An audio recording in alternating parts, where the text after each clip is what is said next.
Sa iba pang balita, nakabili na po ang gobyerno ng mahigit 3 milyong dose ng dengue vaccine na libre po para sa ilang estudyante sa Metro Manila at Regions 3 at 4A.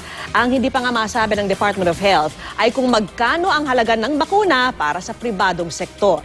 Nakatutok si Mariz Umali. Hindi biro ang tamaan ng sakit na dengue. Kapag hindi kasi naagapan, posible itong ikasawi ng pasyente. Kung mapalad namang malagpasan ito, malaking pera naman ang kailangang gastusin sa ospital.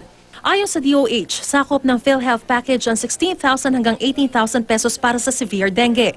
Pero posible para umabot hanggang 30,000 pesos ang gastos sa pampublikong ospital at posible pang madoble ang halagang ito kung sa pribadong ospital. Kaya malaking tulong na mabibili na sa merkado ang dengue vaccine sa loob ng ilang linggo.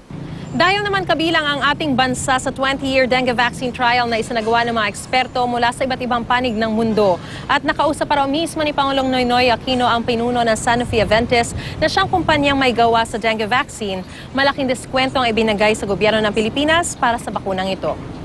For each child, the government will be spending around 3,000 pesos per child. Ang laki ng binagsak na presyo. So, for the private sector, it's of course the regular price. Para ito sa 3 dose ng dengue vaccine na dapat maibigay sa loob ng 1 taon sa kada individual. 3.3 million doses ang binili ng gobyerno para naman sa libreng bakunang ibibigay sa mahigit 1 milyong grade 4 students sa mga pampublikong paaralan sa NCR, Regions 3 at 4A. Tukoy na raw ng DOH ang mga mabibiyayaan ng libreng bakuna. We have identified the schools. We are looking into the possibility of expanding the program.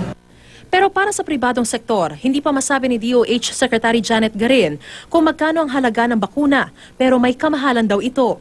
Nilinaw naman ng DOH ang nauna nitong sinabi na panghabang buhay na immunity ang dala ng dengue vaccine. The intention of the vaccine is to provide lifetime immunity. Wala pa tayong enough document on how long is the activity of this vaccine. Ang ginagamit natin ngayon, it provides a long-term immunity. Mariz Umali, Nakatutok, 24 Oras.